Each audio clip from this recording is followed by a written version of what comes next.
Ice cream পছন্দ করে না এরকম মানুষ খুঁজে পাওয়া মুশকিল। তার মধ্যে যদি হয় টক মিষ্টি স্বাদের কাঁচা আমের আইসক্রিম, তাহলে তো কোনো কথাই নেই। ঘরে বসেও যে এরকম মজাদার টক মিষ্টি স্বাদের কাঁচা আমের আইসক্রিম বানানো যায়, সেটা কিন্তু পুরো ভিডিওটি না দেখলে বুঝতেই পারবেন না। আশা করছি আজকের এই টক মিষ্টি স্বাদের আইসক্রিম রেসিপিটি আপনাদের অনেক ভালো লাগবে। রেসিপিটি ভালো লাগলে ভিডিওতে একটা লাইক কমেন্ট শেয়ার করে দিবেন, আর আমার চ্যানেলটি সাবস্ক্রাইব করে সাথেই থাকবেন। আজকে আমি আপনাদের সাথে কাঁচা আমের আইসক্রিম তৈরি করে দেখাবো। তার জন্য এখানে 2টা কাঁচা আম নিয়ে নিয়েছি। এবারে আমগুলার খোসাটা আমি ছাড়িয়ে নিব। তো আমগুলার খোসাটা খুব ভালোভাবে ছাড়িয়ে নিতে হবে, যেন সবুজ অংশটা পুরোপুরি ছিলে নেওয়া হয়। তো আমি আমগুলার খোসাটা খুব ভালোভাবে ছাড়িয়ে নিয়েছি। এবার আমগুলাকে ধুয়ে ছোট ছোট টুকরো করে নিব।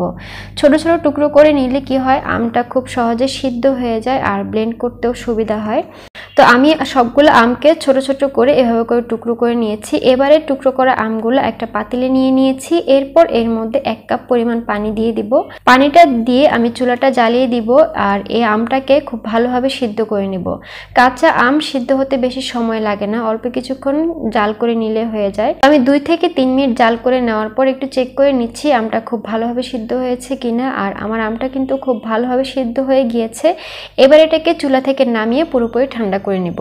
তো আমার আমটা কিন্তু পুরোপুরি ঠান্ডা হয়ে গিয়েছে। এবারে সবগুলোকে একটা ব্লেন্ডারে জারে দিয়ে দিব। তো এখানে কিন্তু আমি কোনো রকম এক্সট্রা পানি দিচ্ছি না। তো এবার আমি আমগুলোর মধ্যে প্রথমে দিয়ে দিচ্ছি 1 মুঠ পরিমাণ পুদিনা পাতা। আপনার পুদিনা পাতার ফ্লেভারটা পছন্দ না করলে স্কিপ করতে পারেন। এরপর দিয়ে দিলাম 1 চা চামচের মতো বিট লবণ আর 3 টেবিল চামচের মতো চিনি। আর চিনির পরিমাণটা আপনারা আপনাদের স্বাদ মতো দিয়ে নিতে পারেন।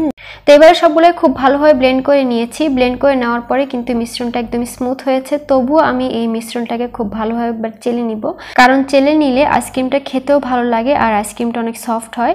তাই চেষ্টা করবেন এই আইসক্রিমের মিশ্রণটাকে একটু চেলে নিতে।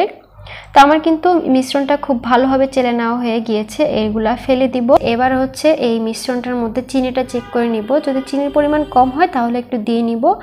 আর এর মধ্যে পছন্দ মতো কালার অ্যাড করে নিব। যেহেতু আমি কাঁচা আমের আইসক্রিমটা বানাবো আর কাঁচা আমটা একটু সবুজ থাকে, তাই আমি সবুজ কালার দিয়েছি। তো এটা অবশ্যই ফুড কালার দিতে হবে। আপনাদের পছন্দ মতো যে কোনো ফুড কালার দিয়ে এই আইসক্রিমটা বানাতে পারেন। তো এবার আমি আইসক্রিমের মিশ্রণটাকে আইসক্রিমের মোল্ডে ঢুকিয়ে নিচ্ছি। তো এই পর্যায়ে আপনাদের কাছে একটি রিকোয়েস্ট থাকবে, প্লিজ আমার চ্যানেলটি সাবস্ক্রাইব করবেন। আপনাদের লাইক কমেন্ট শেয়ার আর সাবস্ক্রাইব কিন্তু আমাকে অনেক দূর পর্যন্ত এগিয়ে যেতে সাহায্য করবে। তো সবগুলো আইসক্রিমের মোল্ডে ঢুকিয়ে নেওয়ার পর এবার হচ্ছে এই আইসক্রিমগুলোকে ফ্রিজে রেখে পুরোপুরি জমাইয়ে নেওয়ার পালা। তো আমি ওভারনাইটের জন্য এই আইসক্রিমগুলোকে ফ্রিজে রেখে দিচ্ছি।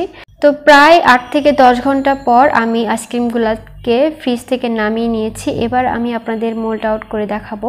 তো আইসক্রিমগুলো কিন্তু একদম পারফেক্টভাবে হয়েছে, দোকানের মতো একদম পারফেক্ট হয়েছে। আর খেতেও কিন্তু আইসক্রিমটা অসম্ভব মজা হয়েছে। যে বাচ্চাদের ঠান্ডার সমস্যা নেই তারাও কিন্তু অনায়াসে আইসক্রিমটা খেতে পারবে। আশা করছি আপনাদের কাছে এই কাঁচা আমের আইসক্রিম রেসিপিটি অনেক ভালো লেগেছে। রেসিপিটি ভালো লাগলে ভিডিওতে একটা লাইক কমেন্ট শেয়ার করে দিবেন, আর আমার চ্যানেল সাবস্ক্রাইব করে সাথেই থাকবেন। সাথে কিন্তু আমার ফেসবুক পেজটাও ফলো করতে ভুলবেন না। আজ এখানে বিদায় নিচ্ছি। আল্লাহ হাফেজ।